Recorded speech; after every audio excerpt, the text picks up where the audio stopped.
जनपद बलिया में सपा सुप्रीमो अखिलेश यादव ने कटरिया गांव में एक जनसभा को संबोधित किया। जनसभा के बाद मीडिया से बात करते हुए अखिलेश यादव ने विपक्ष पर निशाना साधा। उन्होंने कहा, आत्मविश्वास लड़खड़ाता है तो जवान भी लड़खड़ाती है। विश्वास लड़खड़ाता है तो जवान भी लड़खड़ा जाती है और कहीं न कहीं उनके कॉन्फिडेंस में कमी आ रही है और उसका परिणाम ये है कि इस तरह की भाषा इस्तेमाल हो रही है। उन्हें पता है बीजेपी के लोगों को कि जनता इस बार उन्हें हटाने जा रही है। 7वें चरण में हर मौके पर मैंने कहा कि जनता का गुस्सा 7वें आसमान पर होगा। जो 6वें चरण में वोट पड़ा है, जो बौछार हुई है वोटों की, 7वें में इन्हें 7 समुंदर पार जनता भेज देगी भारतीय जनता पार्टी के लोगों को। इनकी हर बात झूठी, वादे झूठे निकले। न किसान की आय बढ़ी, न नौजवानों को नौकरी रोजगार मिला और अन्याय की सब सीमा लांघ गए।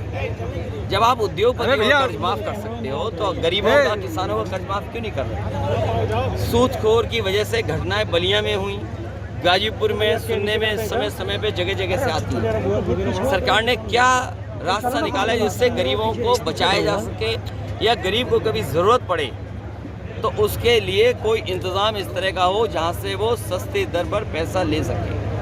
सर, कन्नौज के ही बीजेपी सांसद सुब्रत पाठक ने कहा कि जीते जी हम मुसलमानों को आरक्षण लागू नहीं होने देंगे, जरूरत पड़ी तो सरकार भी बर्खास्त कर देंगे। जी देखिए, ये तमाम वो लोग हैं जो हारने जा रहे हैं और जब देश के प्रधानमंत्री जी की और उत्तर प्रदेश के इतने बड़े प्रदेश के मुख्यमंत्री की भाषा क्या है, अपना विकास नहीं बता रहे हैं। वैसे तो हर गरीब के लिए वो बुलडोजर तैयार रखते हैं। अगर कहीं घर गिराना हो, मकान गिराना हो तो बुलडोजर तैयार रहता है। लेकिन जितने भी पेपर लीक हुए हैं, पेपर लीक करने वालों के एक के घर पे ही बुलडोजर चला हो तो बता दीजिए। और ये बुलडोजर जानबूझ करके नहीं चलाया, क्योंकि पेपर लीक करने में सब बीजेपी के लोग शामिल हैं। ये पेपर लीक नहीं हुए हैं, ये सरकार ने पेपर लीक कराए हैं जिससे नौजवानों को नौकरी न देनी पड़े।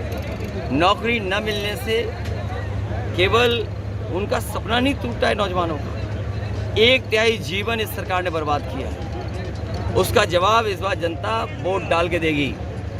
अग्निवीर व्यवस्था हमेशा हमेशा के लिए ख़त्म होगी।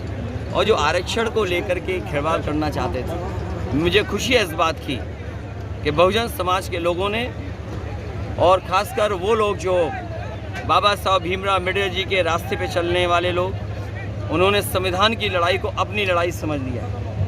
वो अपने सम्मान और अपने अधिकार और अपने न्याय की लड़ाई को समझ रहे हैं। इसलिए जो संविधान उनका संजीवनी रहा, उसके लिए एक एक वोट डाल करके वो संविधान बचाने के लिए निकल पड़े। सर, मायावती जी को कह रहे हैं कि आप बी टीम है, वहीं आप आकाश आनंद को लगातार तारीफ कर रहे हैं, क्या है सर इसके पीछे? देखिए, किसी नौजवान ने कोई शुरुआत अच्छी की हो और वो कुछ अपने समाज और विचार को लेकर के चलना चाहता हो, उसी को रोक दिया, पाबंदी लगा दी, तो ये खैर उनका अपनी पार्टी का मसला है। क्योंकि एक नौजवान आगे निकल रहा था, एक उम्र की वजह से मैं उसके पक्ष में हूँ। मान लो अभी इस रैली में एक लड़का आया जो बैरिकेडिंग तोड़ करके निकल के और मेरे मंच तक आ गया।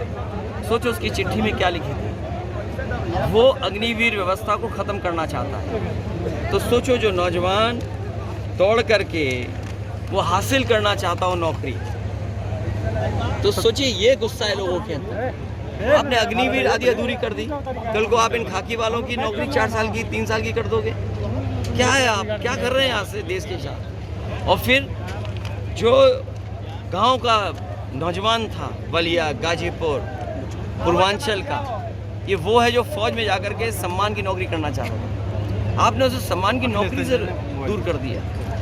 ये जो पीडीए परिवार है, ये पीडीए और पी से पूर्वांचल, तो पूर्वांचल और पीडीए परिवार और पी से ही प्रोग्रेसिव, एनडीए एन निगेटिव हैं। ये नकारात्मक राजनीति करते हैं। एनडीए मतलब निगेटिव, नकारात्मक राजनीति करते हैं, और जो एन से हैं वो भी नकारात्मक हैं।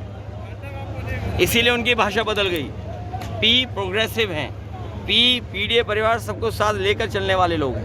सर आजमगढ़ में देखा जाए तो धर्मेंद्र यादव के खिलाफ जो है अपर्णा यादव भी प्रचार करने उतरी है, इसको कैसे देखते हैं? कोई बात नहीं, ये कोई बड़ा मुद्दा नहीं है। जी सर। बड़ा मुद्दा ये है कि बलिया आते आते डबल इंजन के इंजनों का धुआं क्यों निकल जाता है। अपर्णा यादव का जो प्रचार है सर, अपर्णा यादव का जो प्रचार है, यादवों पर कोई असर पड़ेगा, यादव वोटरों पर आजमगढ़ में सर? अपर्णा यादव ये लड़ाई संविधान बचाने की है। इस पीडीए परिवार के साथ सब जुट गए हैं और हमारे सनातन जी का नाम तो जानते ही हो ना, जिसकी शुरू अंत है ही नहीं, सनातन। और इन्होंने तो पहले दिन ही चुनाव जीत लिया, उससे बेहतर और कौन चुनाव जीत सकता है। पिछली बार तो रह गए थे, लेकिन इस बार रहने वाले नहीं हैं, इस बार लोकसभा में जाने वाले हैं। उनकी तस्वीर मुख्यमंत्री के साथ है, तस्वीर बीजेपी वालों के साथ है। अभी इतना बड़ा महिला सम्मेलन किया, लेकिन बीएचयू की बेटी के साथ जो अन्याय हुआ उसको याद ही नहीं आया उन्हें। और सबसे ज़्यादा असुरक्षित महिलाएं और बेटियां अगर कहीं हैं तो बीजेपी की सरकार में। आज ही आपने देखा होगा राजधानी में एक आईएएस परिवार के घर पर चोरी हो गई, डकैती हुई, पत्नी को मार दिया। ये कानून व्यवस्था है, सोचिए। एक आईएएस की पत्नी की हत्या हो जाए उसके घर में, और क्या कह रही है लॉ एंड ऑर्डर। इन्होंने लॉ एंड ऑर्डर अलग अलग कर दिया। ये लॉ एंड ऑर्डर केवल धर्म के आधार पे देखते हैं, अपने वोट के आधार पे देखते हैं। इससे ज़्यादा अन्याय और इससे ज़्यादा संविधान की धज्जियाँ कभी नहीं उड़ी होंगी जो भारतीय जनता पार्टी की सरकार में। नौकरी मिलेगी सर, चुनाव के दौरान टर्नआउट और हो ज़्यादा हो। मुझे खुशी है कि बड़े पैमाने पर लोग निकल रहे हैं और सरकार के खिलाफ मतदान कर रहे हैं।